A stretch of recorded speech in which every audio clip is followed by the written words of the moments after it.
This podcast is brought to you by the American Enterprise Institute. If you like what you hear, please subscribe, rate, review, and share. Thanks for listening. Here's our show. What in the hell's going on? What the hell is going on? What the hell is going on? I don't know what the hell he's talking about. You don't have to know what the hell is on it. What the hell's the matter with these guys? We don't know what's going on. What the hell's going on? Who in God's name knows what it's all about?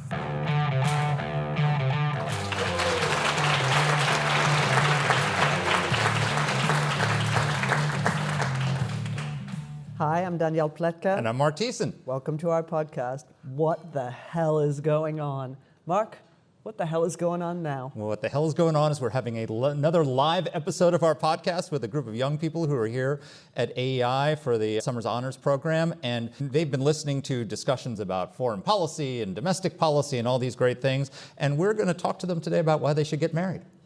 There you go, guys. Didn't expect that one. You know, it's remarkable to me just sitting down and looking at the data in Brad's book. Obviously, we know that fewer and fewer people are getting married.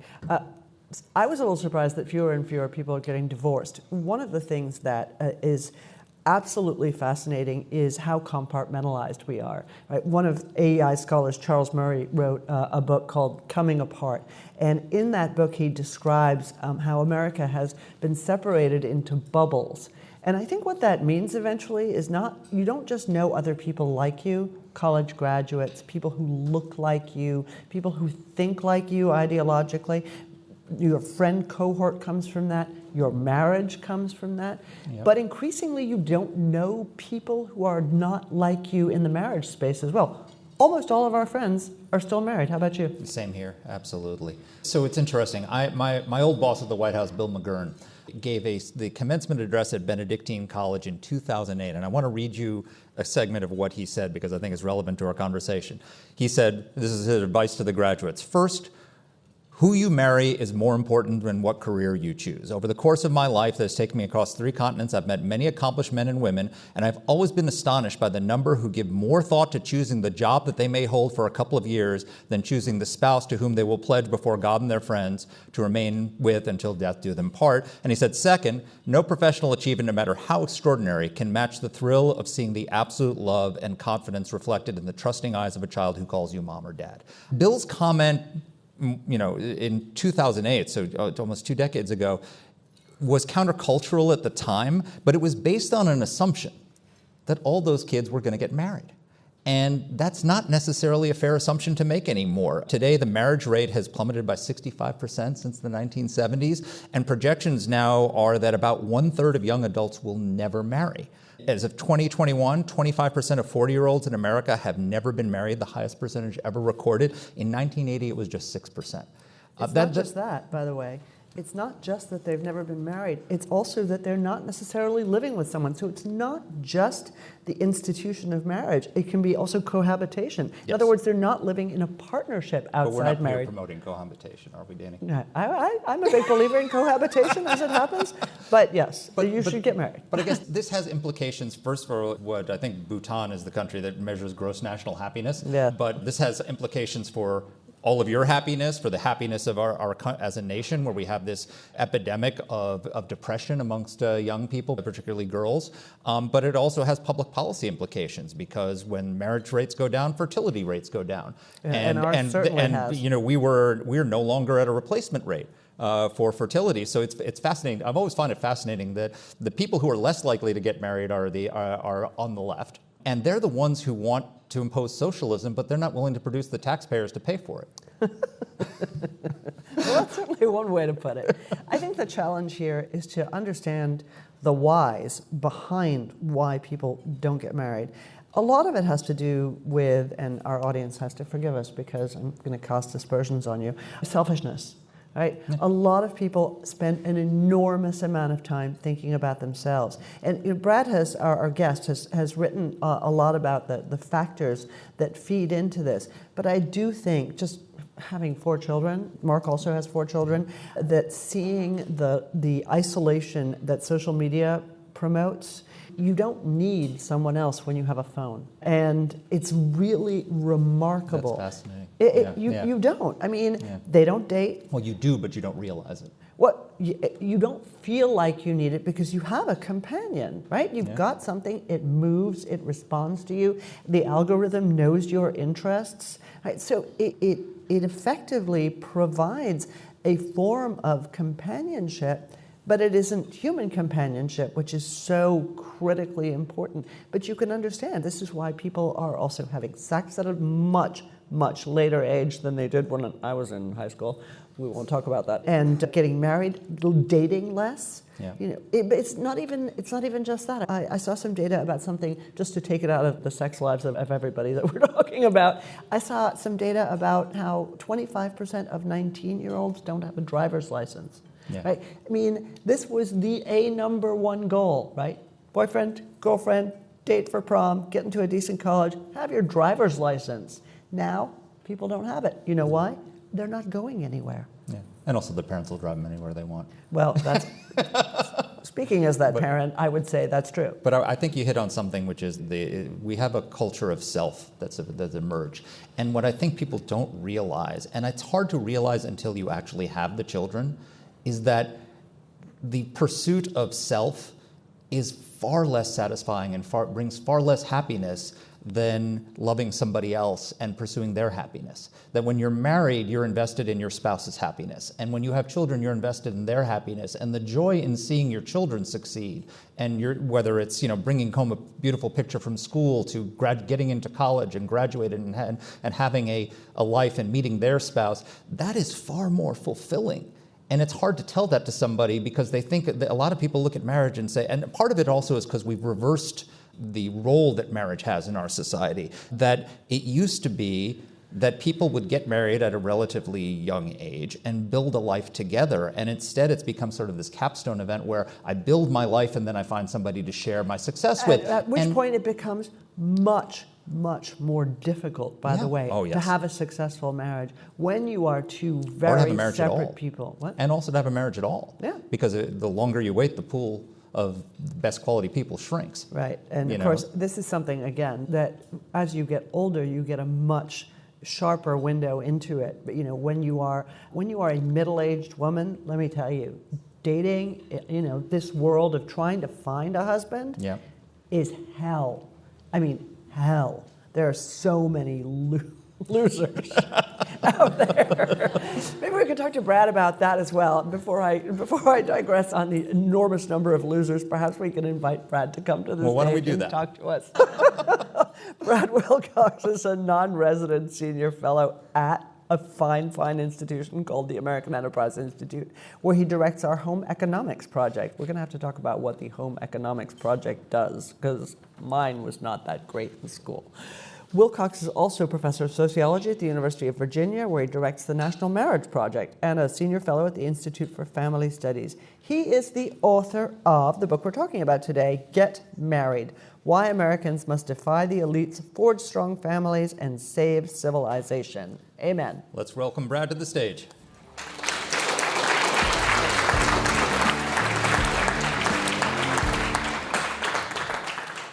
Well, Brad, welcome. Good to be here, Mark. Thank you. So tell us, why did you write this book? So, I've been doing a lot of work over the years on the impact of family and marriage on kids. I was raised by a single mom, kind of had the sense at UVA as an undergraduate that kind of marriage was important, dads were important for kids.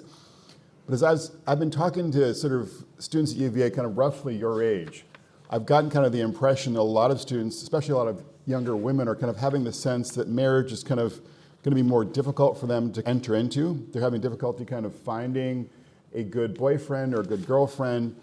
And so my kind of focus turned away from kind of the impact of marriage on kids and more towards the impact of marriage upon adults, and trying to think about ways both to sort of make the case for marriage to adults, young adults in particular, and to also kind of give them in the book a kind of roadmap for how to forge a strong and stable marriage as an adult. So again, my focus is more on kind of the value of marriage for adults and giving people a sense of how they can go about doing this once they are married as well. So you've got an audience of young people here. Right.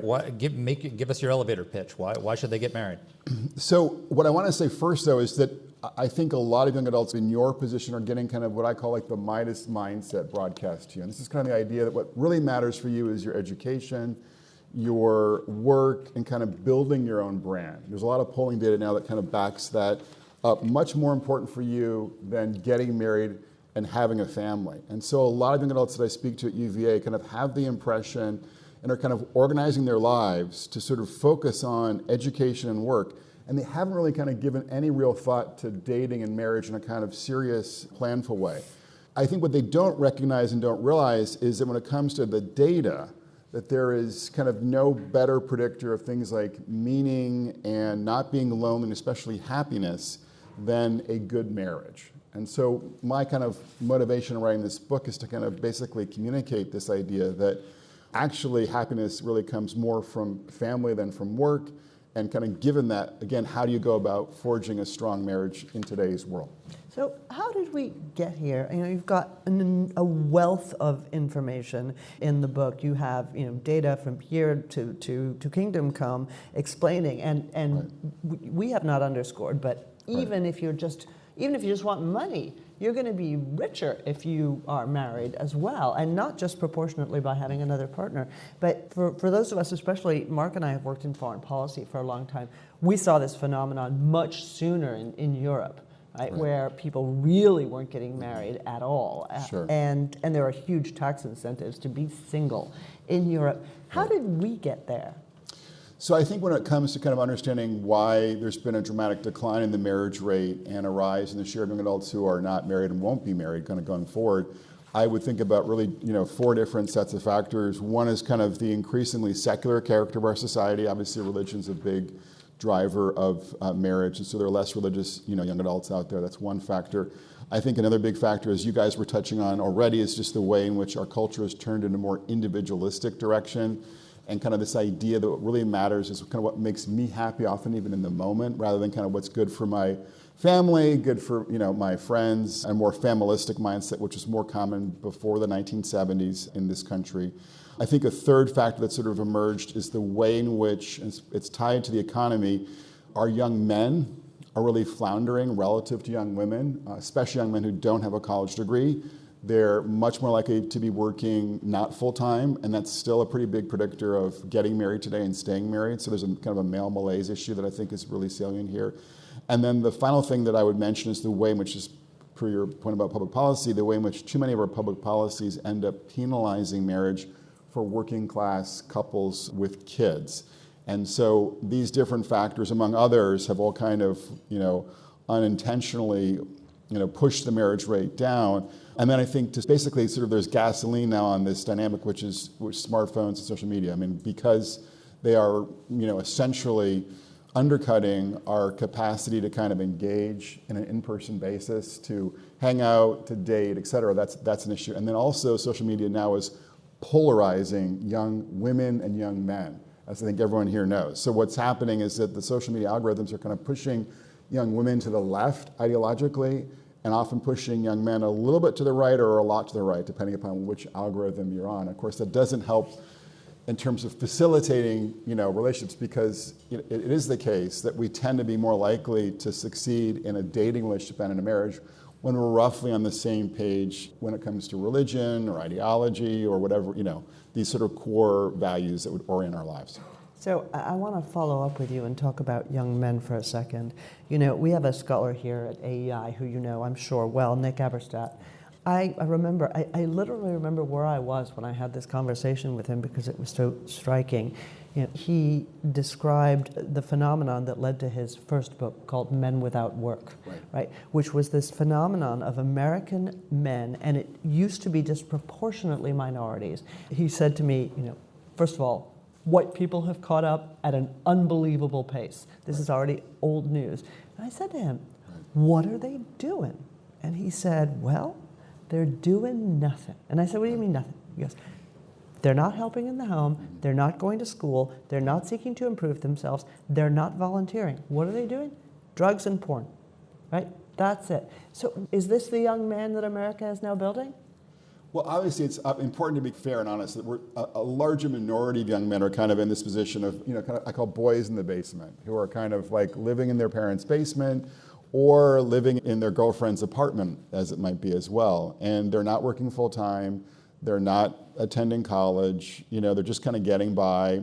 They're doing the things you mentioned, but also often doing a lot of gaming as well. And so, this is a big problem. But we have to think about this as kind of, this just didn't kind of like come from nowhere, right? So I think we have to think about the ways in which obviously I think I could talk about kind of our electronic opiates have become a lot more enticing. They're kind of drawing young men in with, games that appeal to their interest in kind of being a white knight or, a fighter or kind of in doing some kind of adventure. There is a way in which our schools are really not doing a good job with boys. I was just at a graduation for my middle school kids, and of the 4 top awards that were given out to the kids, 3 were given to girls and 1 to boys. There's a way in which our schools, unfortunately, are not, it's not intentional usually, but they're just kind of oriented in terms of the ethos and the lack of recess and the kinds of books they're selecting to kind of really speak more to girls than to boys, and that has an impact on, I think, on boys' ability to succeed in our schools. And then when it comes to public policy, as Nick has pointed out, a lot of our unemployment policies, SSDI as well, are unintentionally kind of rewarding men kind of not working either at all or full time. So there's just a bunch of factors when it comes to big tech, when it comes to our schools, and when it comes to our public policies that are basically unintentionally encouraging, young males, teenage boys, young men to be more sidelined. And that's bad for them, and it's bad for the women in their lives, and it's bad for their families as well.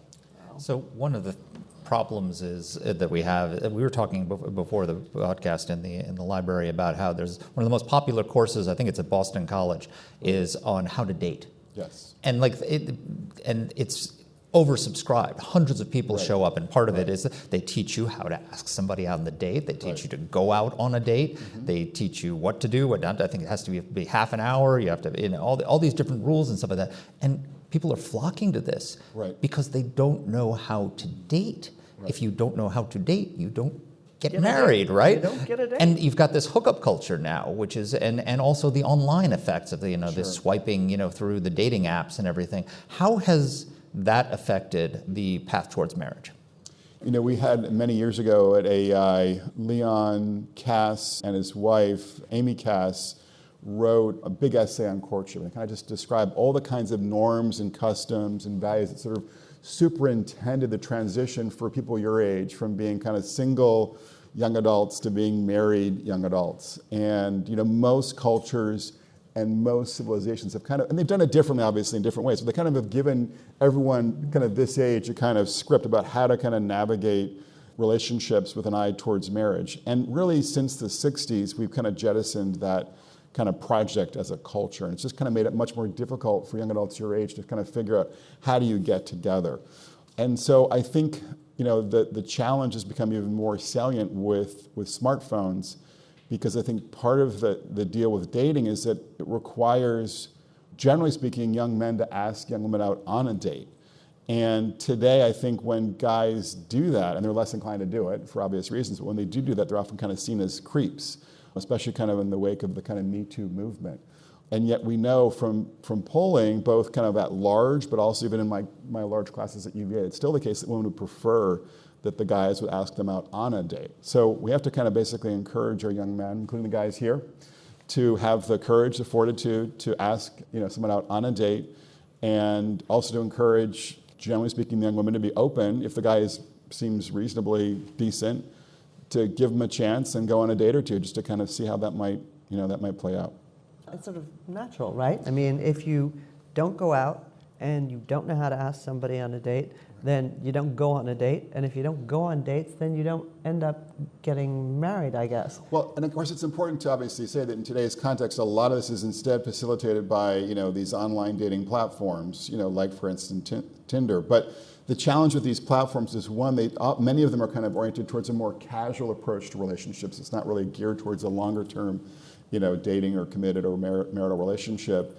And then two, the way these platforms are working, at least what we see in the research, is it tends to sort of reward a relatively small number of guys, somewhat larger number of gals, but kind of excludes a decent number of, women and men from effectively being tagged on the platform. And that's discouraging, right? It's so true. I've been married for so long, I haven't thought about this in a really long time. But don't you both remember knowing somebody who actually wasn't that attractive, but just had this amazing personality that made them seem Yes. really good looking. And then also the really, like, for me, really good looking guy where you meet him and you're like, oh my God, you're so stupid. And their good looks fade as a result. You get none of that with the swiping, right? Because you have no depth to it. And so, and you know, whatever you're describing, how incredibly depressing. Let's talk about stuff that isn't depressing or isn't as depressing. So why are people who are married happier? And why are they richer? Why do they have better lives? Why do they live longer? Sure. So it's important too, as you kind of ask that question, just to also kind of just remind folks of where we kind of are situated in the culture. We're hearing a lot of voices kind of on the left telling us that marriage is a bad deal for young women. And in fact, we've got a poll here from AI kind of telling us that young women generally think that marriage and motherhood are a bad deal for them in terms of happiness. So that's sort of one message we're getting. Which is crazy, by the way. Well, places like the New York Times and Bloomberg have run articles in this, Atlantic have run articles in this spirit. And then now from the right, though, we're getting messages from people kind of online, like Andrew Tate and Pearl Davis are kind of telling us that for young men, you know, marriage is a bad deal. I mean, Pearl calls it a death sentence for young men. And Andrew Tate says that there's zero statistical advantage, you know, for young men when it comes to marriage.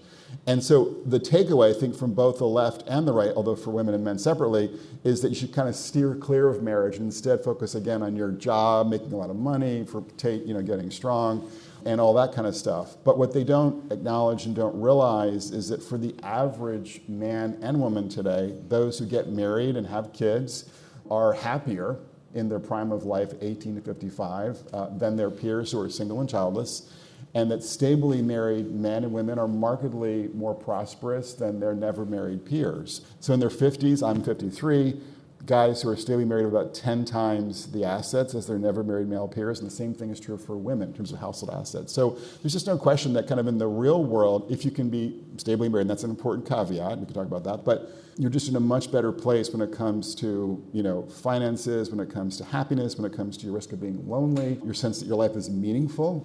Now, having said all that, I want to acknowledge I've been married 28 years, and we've certainly had our ups and our downs as a couple. We have 9 kids, so it's pretty, Wow. it's pretty busy on the home front. We adopted 5, then had surprisingly twins, and then 2 more. Like we weren't really expecting, you know. Anyway, it's a long story, but midway I want to through. hear about what cars you drive and stuff like that, Yeah, too. we got one of those Ford, you know, like airport vans. We drive. Seriously. So, but what you often see in marriage is the first child is kind of like a big challenge for couples, and you'll see a dip in marital happiness as they make an adjustment, you know, no sleep, all that kind of stuff. For us, it was actually more going from 3 kids to 7 kids in 2 years. We'd adopted 5 kids, including 2 from Ethiopia, and we just came back from Ethiopia in 2007. And then my wife got pregnant with twins in 2008. And that was when I was completely stressed out in 2009 and didn't know how this was going to work practically and financially. So that was our kind of, you know, one of our naders in our marriage. So I don't want to kind of minimize the idea that marriage and family can be super challenging and hard. But I'm just saying that, you know, it's like what Churchill said about, you know, about politics. Like democracy can be terrible in a sense, to paraphrase him, but compared to what? And so my point is that, yeah, being a husband, being a father, being a wife, being a mother can be really difficult and challenging.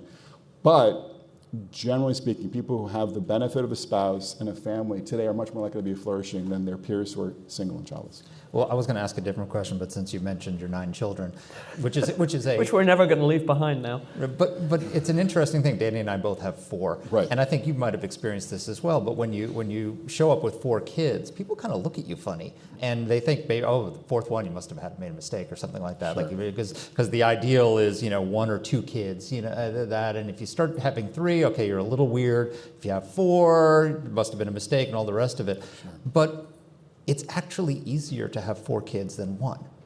Because you just don't care anymore. But you know, 1 kid, and people, too many people I think treat kids as like an accessory to their life. Like, you know, okay, well, I still want to be able to travel, and I still want to do all the fun things I did as a single person, and I can handle 1 kid. Sure. And actually having 1 kid is harder because you have to put you're it, right? If they have a sibling, they got somebody to play with. Right. And once you have like 4 kids, the older kids help raise the younger kids.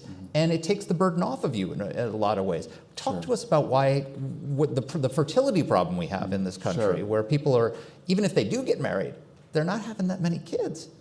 Yeah, so we've also seen, obviously, in part because the marriage rates come down, as you were saying before, we're also seeing kind of fertility reach record lows in the U.S. So now we're seeing about 1.6 babies per woman being born on average in the U.S., and that's below the replacement rate of 2.1. And what that means kind of more practically for your kind of demographic, broadly defined, is about 1 in 4 young adults today are predicted to never have kids. And again, we're kind of in record territory for the United States here. We've never had kind of so much, kinlessness is how I would kind of describe it, kind of projected for young adults. So that's sort of what's happening. Again, it's partly because marriage is, in retreat, but I think it's also the case too that people are focusing more on, on their work in their 20s and early 30s and less on starting a family. I think it's also the case too that people are looking at kind of housing prices in large metro areas and kind of looking at housing as too expensive. But there's also kind of a more, profound, I think, cultural dynamic, which is that, people they can kind of see how difficult it is to be a parent. They can kind of see, you're going to lose sleep. You're not going to be able to travel as readily as you are when you're not a parent. There's going to be sacrifices often in terms of like work and family that they see kind of on the front end. And they don't kind of realize sort of the back end, which is that when you have a child, your kind of horizon of sort of meaning and purpose, and most of the time your sense of happiness tend to increase. And the example that I give is I was driving my youngest 4 kids to Charlottesville Catholic School last spring and was voice texting my wife some kind of pedestrian thing. And then from the back seat, my last son, Nicholas, pipes up at the end of this message to her at 7:45 in the morning. She's kind of starting her work day, on a midweek day. And he says, I love you, I love you, I love you, 3 times. And this is coming across this like boring text from husband, about whatever pedestrian thing I was, checking in with Danielle about. And then she sees, I love you, I love you, I love you in the text. And she knows, we're married 28 years now. This is not from her husband. It's from her son. 3 times. Who's like still at age 9 at that point, completely still very much, very affectionate towards my wife, Danielle. So this is like the benefit, right? That here you start off your day as a 52-year-old woman with this message that says, I love you, I love you, I love you. And that's the people don't think about the idea that, there's a lot of sacrifices on the front end with having a child, but on the back end, you have moments like this. That's such better dopamine than TikTok. Yes. Right? Let's talk a little bit about the TikTok of marriage, which is that, there's this Pew study that found 71% of Americans think that having a career is the key to happiness, while only 23% said the same about marriage and family. Right. And I think your data shows it's exactly the opposite. So what's happening is a lot of people are reversing the order of things, where, as I said in the intro, they're starting to build their lives, build their careers, and then once they've gotten settled financially, they're a little bit more secure, then they get married. And it used to be the opposite, which is that you would find a spouse and you'd build your life together.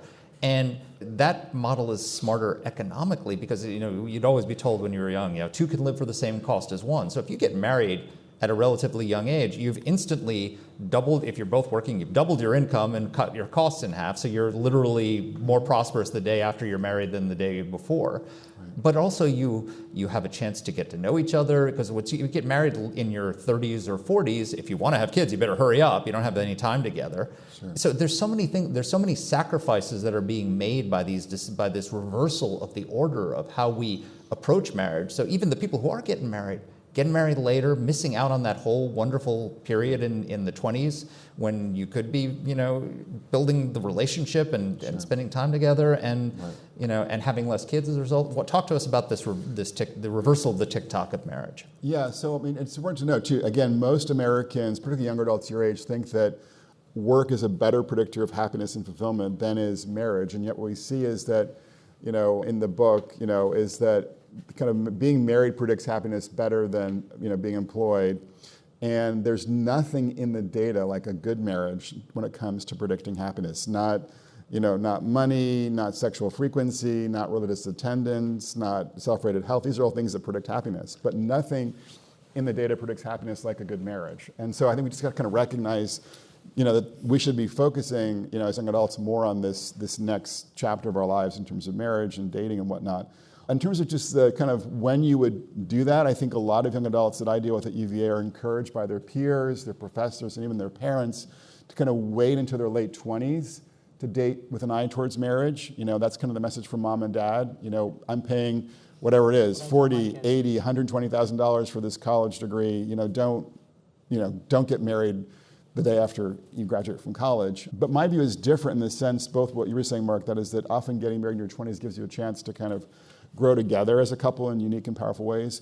But the other thing I think is just more kind of on the note of caution, and that is that because so many young adults today are never going to find a spouse, if you find a good boyfriend or a good girlfriend in college where you're kind of surrounded by a ton of young adults, I think you'd be insane in this current cultural context just to assume you can find someone else when you're 28 who would be, equally valuable. So I would just sort of say from the kind of just the prudential perspective, if you do find someone in college who is, a good boyfriend or a good girlfriend, even a good friend, right, that might be marriageable down the road, I think you should explore that, just because you can't assume that when you turn 28 or 29 or 30, there's going to be someone right there to pick up and marry in this new world we're living in.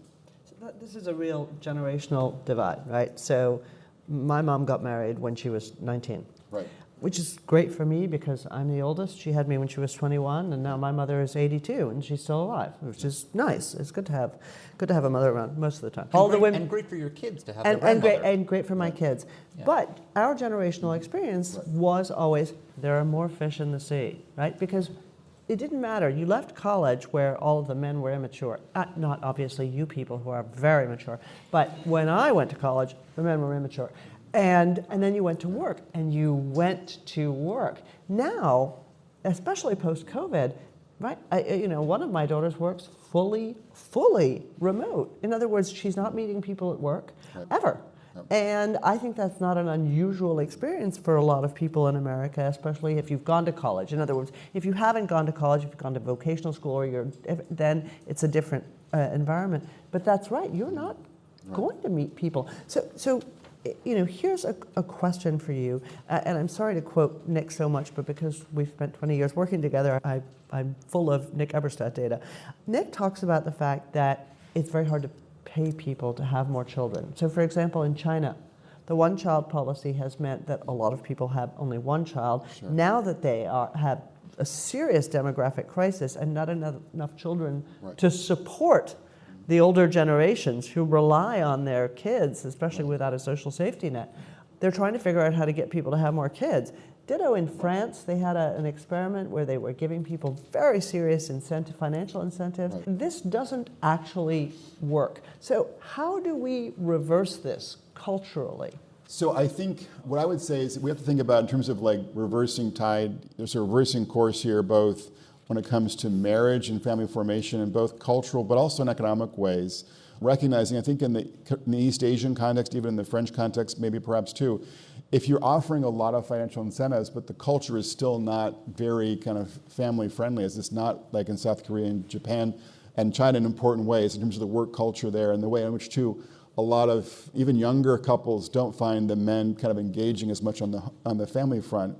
These incentives are not going to be as helpful, but there are still, for instance, even to take the French case, if you look at Southern Europe, what you find is that even in regions that are right next to each other, so if you look at a region of France that abuts Spain or of France that abuts Italy, what you find is that the French regions have markedly higher, even though it's lower now, markedly higher fertility than those regions just over the border in Spain and in Italy, right? Interesting. And my colleague Lyman Stone has been arguing in a recent report that part of the story there is that really going back a long time, the French approach to taxation, among other things, has been much more pro-family. So I think, as I understand his reporting, in France, the way the income taxes work is that they're dividing kind of the rate by the number of people in the house. So if you have I would be paying basically no taxes here in the US if we had the French regime.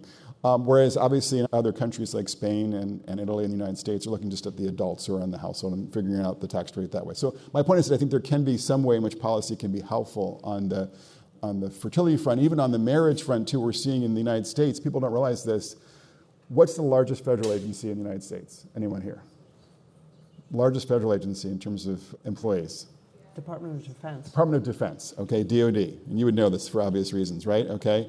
Well, what we see in some data that we've been doing, actually crunching here at AI with my colleague Michael Pugh, is that basically guys who have served in the military or are currently serving in the military are about 20 percentage points more likely to be married than their civilian peers.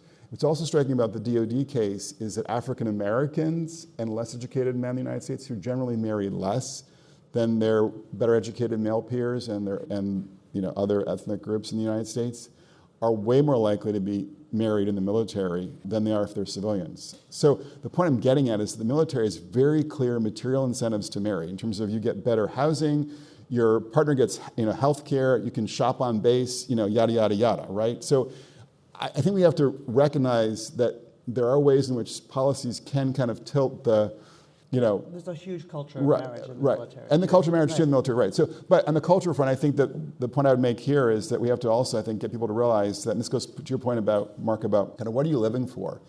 And I think if people understand and appreciate that, living for yourself is a dead end. And we're all tempted on a daily basis, maybe hourly basis to live for myself, right?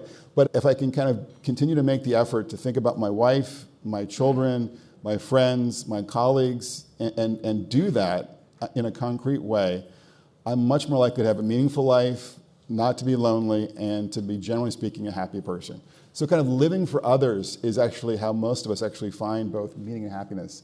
And both being a spouse and being a parent, I think for most people is a great way to have that sense of meaning and happiness that flow from that kind of gift of self towards others.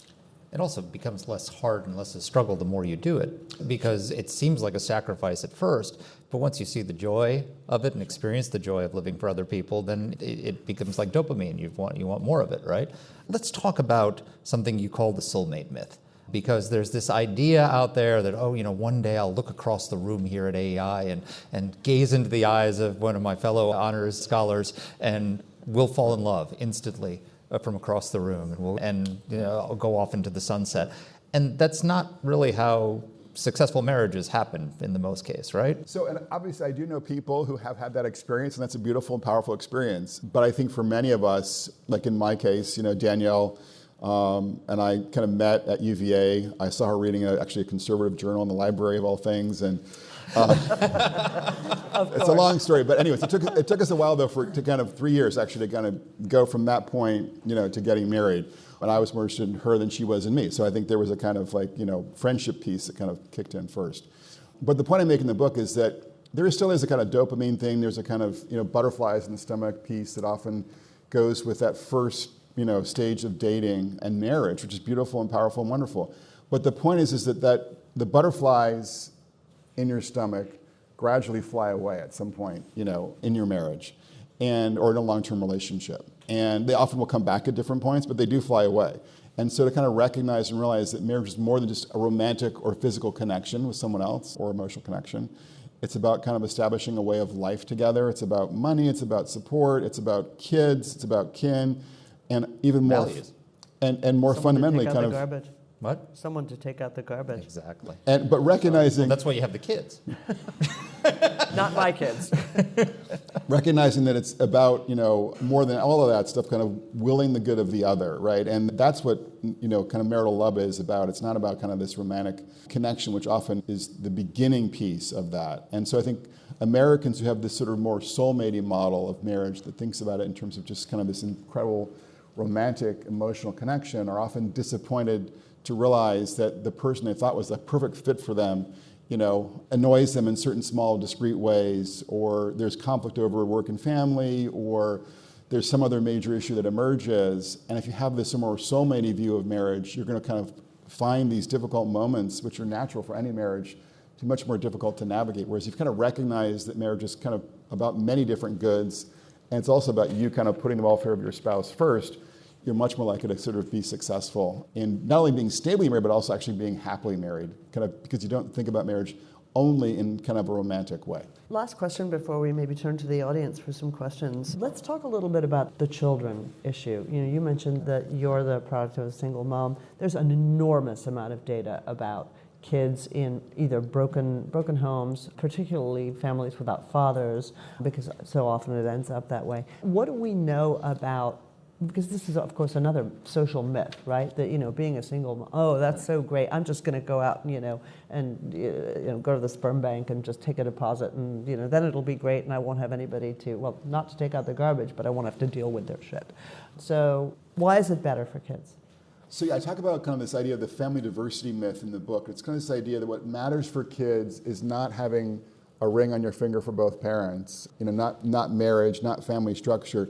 But what matters for our kids basically is love and money. Love and money. And so any kind of configuration for kids is fine, so long as the adults in the household love the kids and have access to adequate financial resources. This is kind of the more progressive take on family oftentimes today. And so what we need to do when it comes to policies is just to give families more money and encourage people to be loving, basically, is kind of the takeaway, in simple terms, obviously. What that doesn't, I think, recognize and appreciate is that, generally speaking, on average, kids are more likely to flourish when they're raised by their own intact married parents. I'm working on a piece right now with my colleague Sam Herron looking at incarceration and college graduation for young men in America today. And one of the striking things we're finding across two different data sets now is that for boys who are raised apart from an intact married family, they are more likely to land in prison or in jail today than they are to graduate from college. And by contrast, boys who are raised in an intact married family are about 4 times in one data set more likely to graduate from college than they are to end up in prison or in jail at some point before the age of about 30. So this is just one example of the way in which there's just an incredibly powerful link between family structure and both actually young men and young women flourishing on a variety of different contexts, including things like depression and anxiety as well. So the point is that on average, kids are more likely to flourish when they have the benefit of a stably married home. And of course, there are exceptions. I mean, obviously, Barack Obama was raised by a single mom. Jeff Bezos was not raised in an intact family. I could go on with, there are plenty of folks out there, right, who've succeeded without the benefit of stably married parents. I was raised by a single mom. But what we're seeing is that on average, kids are more likely to flourish when they've got the benefit of a stable 2-parent family. I want to put it to the audience for questions, but just there's so many good stats in your book, and just one that I wanted to highlight that just absolutely jumped out at me. 60% of married couples say they are very happy. 36% say they are pretty happy. 4% say they are not too happy. So 96% of married couples are either very or pretty happy with their lives, and only 4% are not happy. I mean, that's like, 2-minute decision in the first minutes for coffee. Get married, right? Right, although it's important to note right here too, just in terms of kind of understanding my critics and folks even here who are skeptical about our discussion so far, right, is that that's at one point in time. And obviously, if you were to ask, I think my wife Danielle and me today, we're very happy in our marriage, but there have been points when it's been really tough. So just to kind of, again, to kind of acknowledge that this is not kind of like, I don't want to be kind of like, painting a needlessly rosy portrait. But just that on average, people are more likely to flourish when they have the benefit of what we're talking about. All right, let's take some questions from the audience. Hi, my name is Odette Mansour, and I'm from Bryan University. And my question today is, what do you think is the key for a successful marriage? There is a lot of people that I know right now that are getting married a year later, they get a divorce. So what do you think is the key of successful marriage? Yeah, that's a great question. So when it comes to a good bit of research on even marital quality, like what predicts marital happiness, what we find is that different measures of commitment, and this is not rocket science, but just to be clear, kind of like commitment end up being incredibly important. So as I think about commitment, I think about it in a couple of different ways. One is trying to kind of prioritize the welfare of your spouse would be part of how I think about commitment in a more kind of relationship specific way. But then two, in a broader normative context, in my book I talk about 2 different pieces. One is kind of prioritizing fidelity in marriage, and unfortunately now we're seeing with the rise of polyamory, kind of more and more young adults your age kind of not kind of fully getting in on this message of fidelity being an important value. And then 2, marital permanence as well. So like my wife and I have had many disagreements over the years, many arguments over the years, but the D word has never come up in our conversation and our thinking as well, divorce, right? So kind of just having this idea that like, look, we've made this commitment and we're in it until we die, that's sort of like an expression of commitment. So in terms of thinking about, again, prioritizing the welfare of your spouse as a form of commitment, trying to be faithful and then also kind of seeing marriage as a kind of till death do us part commitment as well. Hi, thanks for the conversation. My name is Jackson Kinsella. I'm a student at Stanford University. So we talked a lot about incentives today, and given like the recent congressional conversation on the child tax credit or other family-based incentive policies that have kind of fizzled recently, how do we reignite the policy conversation around marriage and family policy in an incentive-based manner? Yeah, that's a great question. I think, there was that line that Barack Obama's chief of staff had, Rahm Emanuel, about never kind of letting a crisis go to waste. And I do think kind of the unfortunate reality today is that we are kind of in a crisis that's sort of continuing, a kind of rolling crisis when it comes to marriage and fertility. And so given that reality, I think we will have, new chapters going forward to sort of revisit, the kinds of policies you just mentioned in terms of the child tax credit, for instance. Mark has written about these policy ideas for Washington Post. But there are a variety of different things that we could, I think, reintroduce in the next Congress, obviously depending on who's president, who's in Congress. But there may be, I think, new opportunities to talk both the child tax credit, what I call the success sequence in terms of our public schools, and I think also really thinking about more at the state and local level, some measures to try to make housing, especially single-family housing, more affordable for working and middle-class families as well. These would be the kinds of things that would be helpful, I think, in making it easier for folks to get married and to have kids. Hi, my name is Isabel. I'm from the University of Michigan. So we were talking about marrying, kind of flipping the order of career and marriage.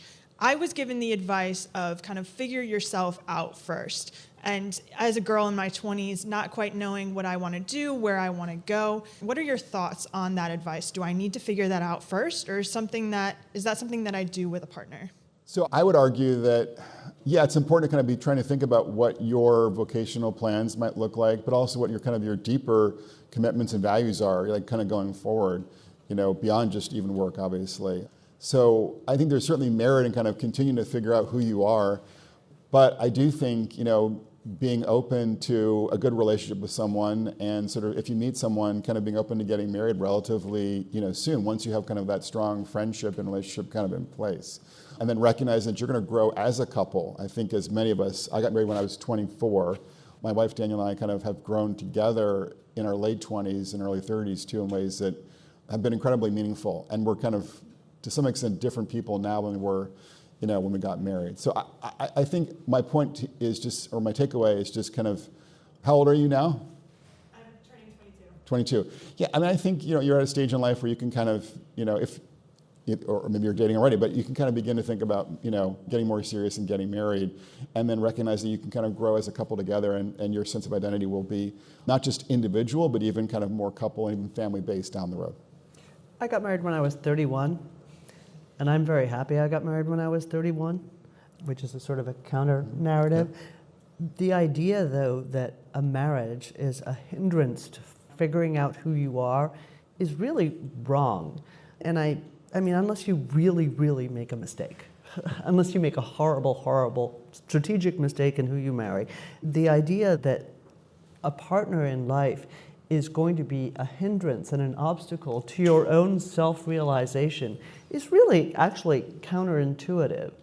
Generally, if you marry someone else, they make you better at figuring that out. They make you better at what you do. And, my husband has many, many, many poor qualities, like many husbands. Luckily, I've made him a better person, but it wasn't easy. And a better dresser, I should add, right? Yes, very true. See? He's known us the whole time. But it doesn't stand in your way. Stephen has made me smarter at what I do, better at what I think about, better at my job, whatever that job has been. And I don't think that I would have been as good at the things that I do as I was because of him. So, I think those things are really, really important. And, no one wants to say that sort of gushy, icky stuff. And luckily, he probably won't listen to this podcast, so he doesn't have to hear it unless Mark tells him. But this is actually a reality where the movies are actually more correct about this than the advice that you're getting from peers who are like, no, find yourself first. Don't find yourself first. yeah, your partner helps you figure out who you are Yeah. and helps shape who you are, and you help them figure out who they are and shape who they are. Yep. Because that's going to be, if you do choose to get married, that's going to be your life over the longer period. The time where you're identifying yourself as a young person will be a relatively short period. The person you are within the marriage will be for the rest of your life. So anyway, that's my 2 cents. Hi, I'm Jack. I'm a student at Harvard. I feel like there's a lot of conversation about like gender roles in marriage and the way that, you know, women wanting to explore more of a professional career or men staying with the kids sort of has been changed over the course of the last few decades. I was wondering if you could speak to that as, you know, is that a hindrance to sort of people wanting to explore a happy marriage at a younger age? Yeah, that's a great question. I certainly think one of the big issues today for young adults and then couples more generally is kind of how you divide up work and family when you've got kids in the household. And here I think both ideology and religion or secularity kind of play pretty big roles in how people think about and organize their lives. And so I think if you're kind of more progressive in your way of thinking, then it's really important to kind of figure out kind of going into marriage and especially kind of going into having children about kind of how it's going to look, you know, and to be also flexible too, recognizing there's going to be some times when, you know, things are not going to go completely according to plan. And I think the challenge there is, you know, for men to kind of do more on the household front than they're kind of often inclined to do, even in kind of progressive, you know, subcultures. So that's, I think, one way of thinking about your question. In more conservative homes, and as you can kind of guess, we're more conservative, there's more of a division of labor when it comes to especially like kind of what's happening in the household. But what's new, I think, about kind of contemporary couples across the board, both religiously, secular, and ideologically, is we're seeing that wives, be they, say, liberal or conservative, really are happier, in my book, I talk about this, when their husbands are really engaged with the kids. And not to mention kind of engaged in the marriage, like emotionally and practically as well.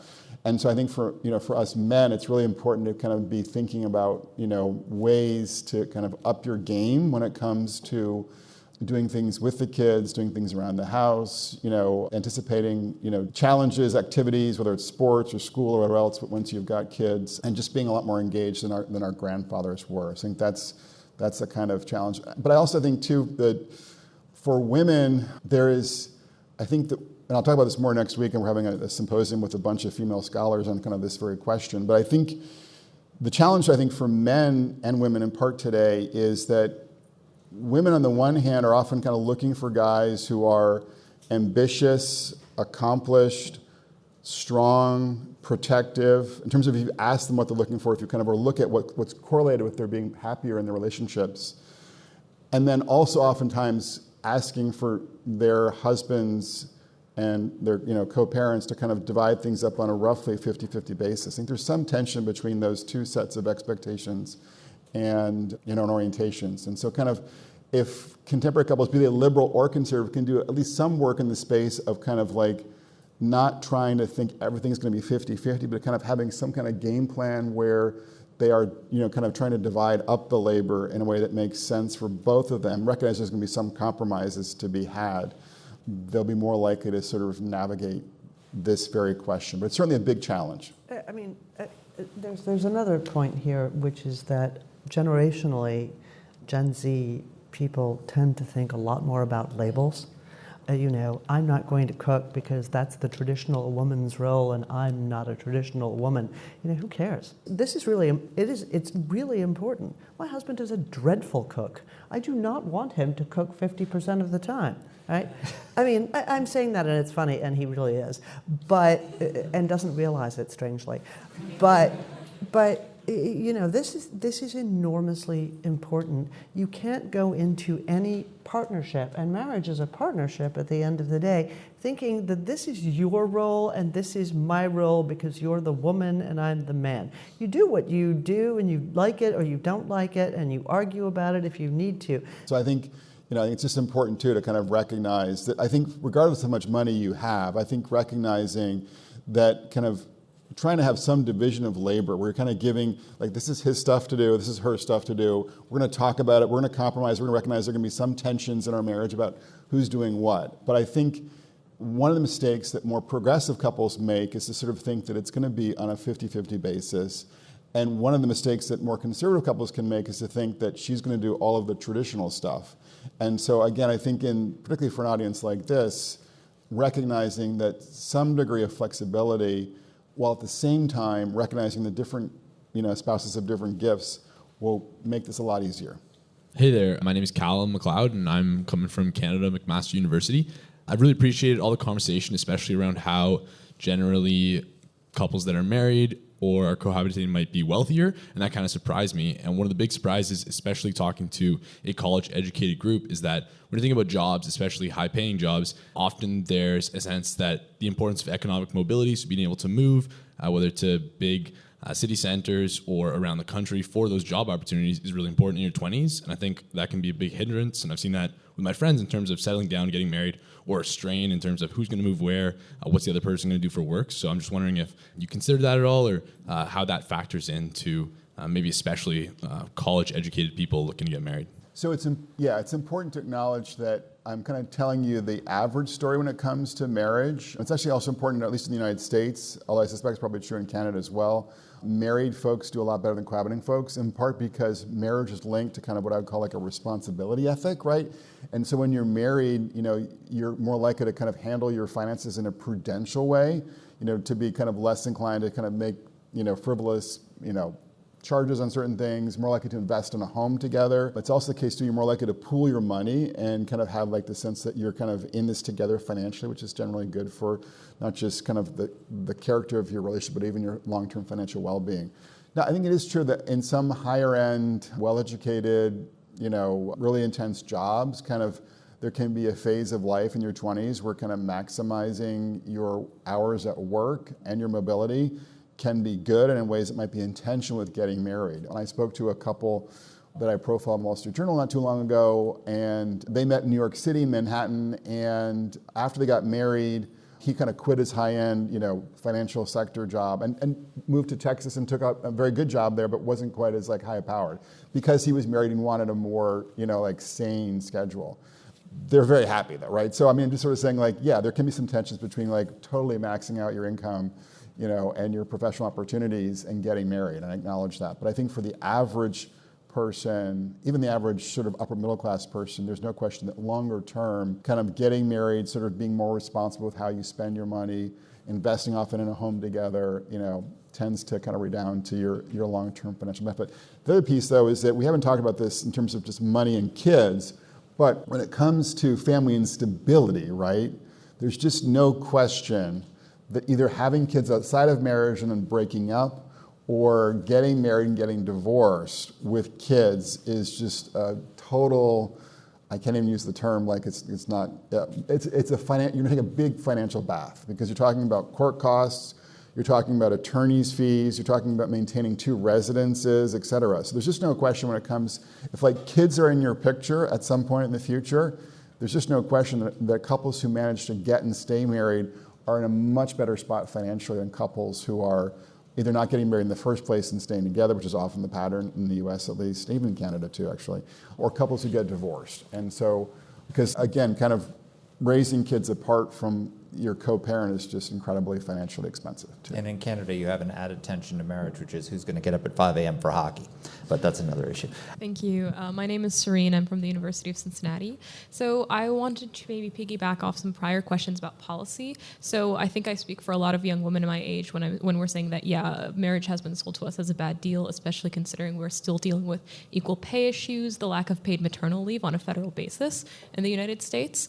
And this especially becomes more of an issue when we break down ethnic minorities and how they deal with more pay discrimination.